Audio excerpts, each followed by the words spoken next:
भी समझ आता कि आज जरूर कुछ डिमांड होने वाली। कयाधु ने आज अवसर देखा कि इनके मुख से नारायण निकला, बढ़िया भोजन बनाया। भोजन बनाने के बाद पति को खिलाया, पैर दापती जाती है और पूछती कि बताओ तुम आज हजारों साल तक तपस्या में डिगने वाले नहीं, आज तुम कैसे चले आए? तुम कहते तोता आया और उसने नारायण नारायण किया और नारायण नाम जैसे कानों में पड़ा तो मेरा ध्यान भंग हो गया। आज कयाधु ने बार बार पूछ करके और हिरण्याकश्यप के मुख से 108 बार भगवान का नाम।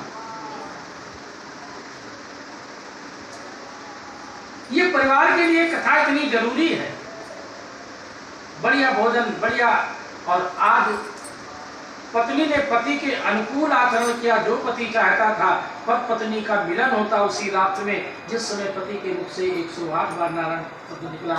तो कयाधु के गर्भ में भक्त का अंश आ गया।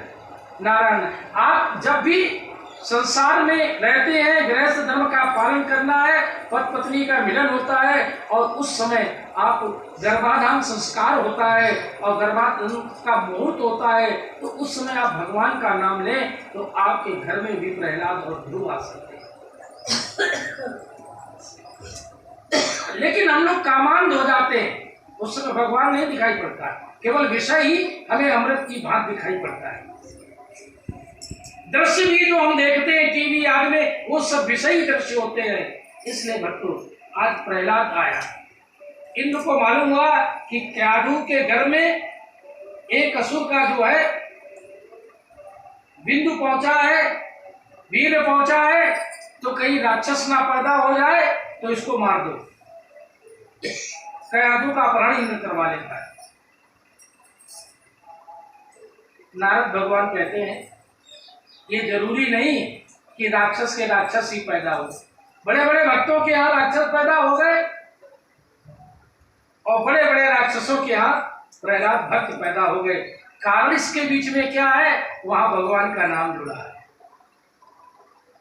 जब संसारिक व्यवहार हो तो भगवान का नाम हो। गर्भवती माताएं हो तो उस समय उन्हें भागवत पढ़नी चाहिए, रामायण पढ़नी चाहिए, गीता पढ़नी चाहिए है। और अगर ये नहीं करती हैं, आजकल की बहनें बेटियां तो गर्भवती होती हैं तो उनको खट्टा पानी चाहिए, बतासा चाहिए, और ये जो खाएं पिएंगी, आप सात्विक भोजन करिए, तब आपके गर्भ से सात्विक बेटा पैदा होगा। आपका भोजन बिगड़ गया, आपकी संतान बिगड़ गई। पूरी भागवत की कथा में देखिए, उत्तरा के गर्भ में परीक्षित और भगवान को पुकारती है, भगवान से प्रार्थना करती है और भगवान उत्तरा के गर्भ में प्रकट होते हैं और परीक्षित जैसा भक्त पैदा होता है। नारद के समझाने पर 1 वर्ष तक नारद ने कयाधु को अपने आश्रम में रखा और संत के पास रहने के कारण कयाधु ने भगवान के नाम का स्मरण किया और नाम का स्मरण करते करते आज उसका गर्भ जो है पल्लवित हुआ और प्रहलाद का जन्म हुआ। हमसे एक बार पूछा गया कि पंडित जी ये बताओ कि अभिमन्यु को किसने मारा? किसने मारा? दुर्योधन का बहनोई था, क्या नाम था उसका? जयद्रथ। जयद्रथ ने नहीं मारा। कौन कहता है जयद्रथ ने मारा? अगर अभिमन्यु मारा गया है तो उत्तरा के द्वारा मारा गया है। क्यों? उत्तरा लड़ने नहीं गई थी। मैं कहता हूं, भागवत कहती है कि अभिमन्यु अगर मरा है तो उत्तरा के कारण मरा है। क्यों मरा है? कि जिस समय अर्जुन गर्भावस्था में, अभिमन्यु पेट में था और अर्जुन चक्रव्यूह भेदन की कथा सुना रहे थे सुभद्रा को, तो सुभद्रा सो गई थी। 6 द्वार की कथा तो अभिमन्यु ने सुनी, माता जागृत थी तो 6 द्वार की कथा सुभद्रा ने सुनी, लेकिन जब 7वें द्वार की कथा आई तो सुभद्रा सो गई थी। और जब सुभद्रा सो गई थी, जो पेट में बालक था वो भी सो गया था। और अगर 7वें द्वार की कथा सुनी होती तो जैसे अभिमन्यु ने 6 द्वार अकेले अपने दम पर तोड़ दिए थे, 7वें द्वार को नहीं जान पाया। जब चक्रव्यूह भेदन की रचना हुई तो ये हुआ कि आप सभी पांडव बाहर हैं तो चक्रव्यूह की रचना करें। युधिष्ठिर बड़े चिंतित हुए। तो अभिमन्यु ने कहा दादा चक्र की जो भेदने की कला मैं जानता हूँ। कहा तुम कैसे जानते हो? कहा एक बार पिताजी ने, मैं माँ के गर्भ में था, पिताजी ने माँ को सुनाया था तो उसने गर्भ में सुनी थी। 6 द्वार तक की कथा मैं सुन चुका हूँ। तो सब सेनापतियों ने कहा 7वें द्वार में मैं तुम्हारे साथ रहूंगा और सब मिल करके 7वें द्वार को तोड़ दूंगा। मेरी मात्र शक्ति सो रही है, तुमको जगाना है, सृष्टि में परिवार को बचाना है, इसलिए मातृ शक्ति को प्राची दिशा कहा गया है। बंदों कौशल्या दिश प्राची, प्राची दिशा उसको कहते हैं जहां से सूर्य की किरण निकलती है, सवेरा होता है। आप चाहे अपने बेटे को राक्षस बना दें, आप अपने चाहे बेटे को भक्त बना दें, ये आपके ऊपर जिम्मेदारी है। अन्नू की जिठानी है, रश्मि बैठी है, उसने अपने बच्चों को भगवान का भक्त बनाने का प्रयास किया। कहा गुरुजी जब से कोरोना हुआ हमने कथा सुनी, क्योंकि सारे काम काज बंद हो गए, सब लोग घर में सिमट के रह गए, और भागवत की कथा सुनी, और कथा सुनने से वो बेटा भी कल उसने यहाँ पर जो है भगवान की आरती में जो है जो अनिरुद्धाचार्य जी जो है आरती गाते हैं, और वो उसने आरती यहाँ माइक से गाई थी, और माँ ने भी गाई, बेटा ने भी गाई, और बताती है कि जो है उद्धव चरित्र बहुत बढ़िया सुनाता, छोटा सा बेटा पीछे बैठा। हमने कहा तो मेरे चेला बन जाओ और हम तुमको कथावाचक बना देंगे, व्यास बना देंगे, सुखदेव बना देंगे। जो आप करेंगे आपके गर्भ में जब बेटा हो। अच्छा एक जगह प्रश्न आया, क्या पंडित जी कथा तो मैं बहुत सुनती नहीं, हमारा बेटा जो है वो जब पैदा हुआ तो वो जो है नाचता बहुत है। तो हमने कहा जिस समय तुम माँ के पेट में थे उस समय तुम्हारी माँ टीवी देखती थी और उसमें डीजे डांस देखती थी और वैसे उंगली करके किचन में नाचती थी, तुम्हारे बेटे के ऊपर वही असर पड़ गया। और यही असर है कि आपका छोटा 5 साल का बेटा कहीं बैंड बजने लगता है तो वो कुछ नहीं जानता है, पैर भी थिरकने लगते हैं और उंगली भी ऐसे भटकाने लगता है। हम डांसर पैदा करें या अपने घर में भक्त पैदा करें, निर्णय आपके ऊपर है। मातृ शक्ति आपकी जिम्मेदारी है कि आपका परिवार में आपका बेटा कैसा हो। मैं जाता हूँ कथा में तो माताएं बहुत परेशान करती हैं, कहती हैं कि गुरुजी मेरा हाथ देख लो। बूढ़ी माताएं भी कहती हैं, बेटियां भी कहती, बहनें भी कहती हैं। तो मैं कहता तुम्हारा हाथ तो बहुत अच्छा है, तुम्हारा भविष्य, कल पंडित जी भविष्य बता दो। हम क्या तुम्हारा भविष्य बताएं? तुम्हारा भविष्य तो तुम्हारी थाली का भोजन है। जितना शुद्ध परिष्कृत, जितना पवित्र तुम्हारी थाली का भोजन होगा उतना ही तुम्हारा भविष्य अच्छा होगा। मनु जी की थाली का भोजन देखिए, 56 भोग छोड़ करके और कंद मूल फल खाने लगे। करई आहार साग फल कंदा, उनके घर में भगवान पैदा हुए। और रावण का भोजन कैसा था? कौ महिष मानुष धेनु खर अज खल निशाचर भक्षई, तो उसके घर में राक्षस पैदा हुए। अगर आप भगवान को पैदा करना चाहती हैं तो आपकी भोजन, आपकी थाली का भोजन ठीक हो और आपका बेटा ठीक होगा, यही तो आपका भविष्य है। इसलिए बहुत संभाल करके जीना है। भोजन शुद्ध हो, रहन भाव शुद्ध हो। जो बात आई देश शुद्धि, विचार शुद्धि, देश शुद्धि, ये इसी है, यही है भागवत की कथा। प्रहलाद का जन्म होता है, बड़े बाप का बेटा है, बाप को चिंता हो गई, बढ़िया बढ़िया ट्यूटर लगाओ, पढ़ाई। चंडामर्क, शुक्राचार्य के बेटे चंडामर्क को उन्होंने कोचिंग टीचर बना दिया, पढ़ाने घर में आते हैं, पढ़ाते हैं। लेकिन प्रहलाद को तो गर्व से जो है हरि का रोग लग गया था। हरिशरणम हरिशरणम हरिशरणम। बड़े लोग जो है कभी कभी स्कूल में चेक भी करते हैं। हिरणा के समय सोचा चलो चेक करें तुम्हारा बेटा क्या पढ़ा, साम दाम दंड भेद राजनीति पढ़ी कि नहीं पढ़ी। पूछा बेटा क्या पढ़ा, तो कहते सीताराम सीताराम सीताराम कहिए,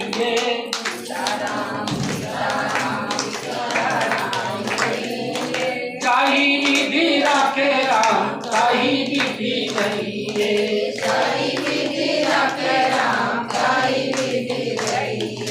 सीताराम सीताराम सीताराम कहिए,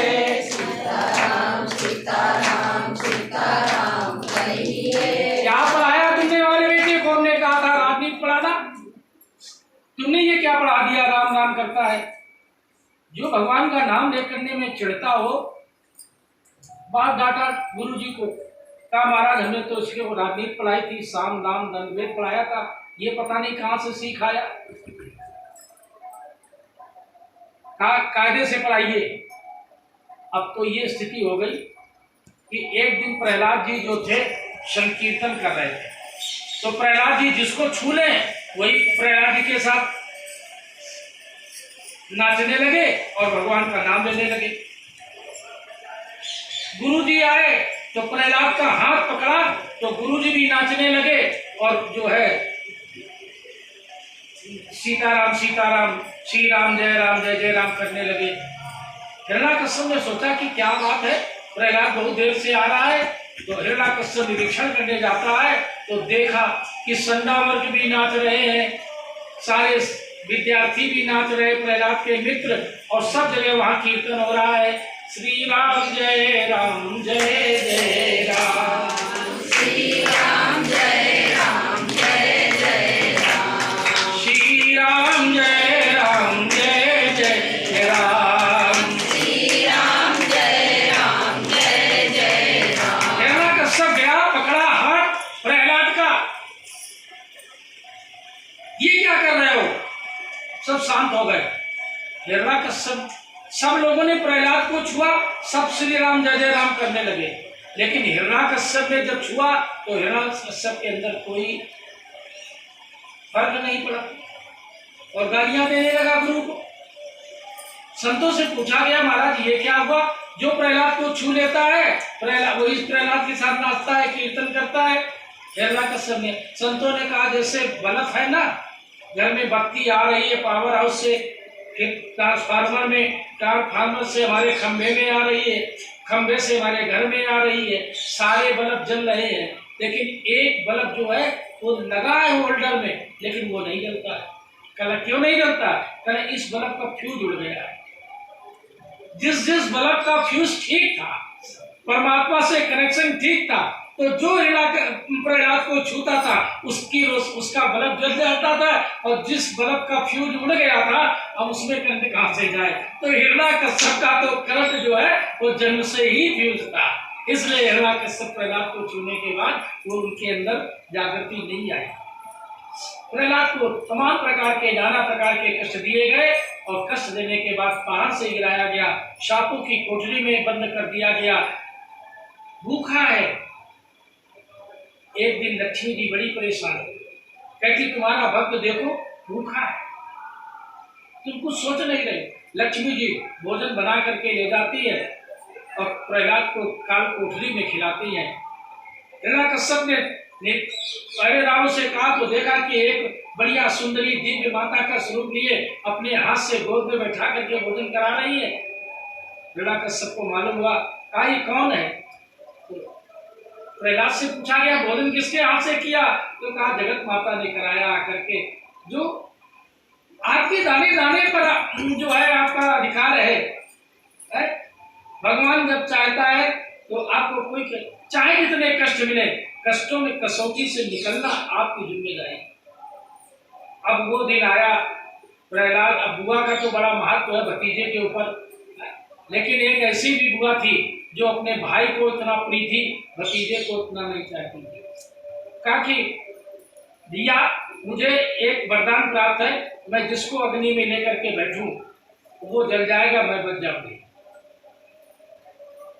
ग्रंथों में कई कई भिन्न मत है कि उसके पास एक चुनरी थी, वो चुनरी ओढ़ के बैठती थी तो उसको संसार की कोई अग्नि नहीं जला सकती। लेकिन शास्त्रों से पूछा कि प्रहलाद बच गया और होलिका जल गई, ये संसार में कौन सी अग्नि?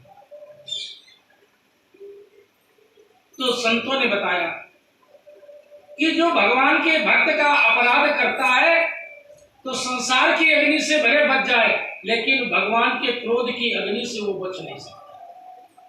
जो अपराध भगत कर कोई, राम रोष पावक सो जरई। उसको राम के रोष, वो अग्नि भगवान के रोष की अग्नि संसार की अग्नि से अलग है। जठरांग से बच सकता है, दावांग से बच सकता है, बलवांग से बच सकता है, लेकिन भगवान की क्रोध की अग्नि से। संतों ने अलग अलग भाव दिया कि होलिका जो है चुनरी ओढ़ के बैठती है, गोद में बैठाती है, और हवा चली, आग जलती तो हवा चली तो आग फैलने का डर रहता है, तो वो चुनरी जो थी वो होलिका के सर से आकर के और प्रहलाद को लिपट जाती है, और प्रहलाद उस चुनरी के अंदर आ जाता है, होलिका के ऊपर से छाया चली जाती है चुनरी की, तो होलिका जल जाती है और प्रहलाद की रक्षा। इस प्रकार से जो ये होली का त्योहार आता है, प्रहलाद और भगवान का जो है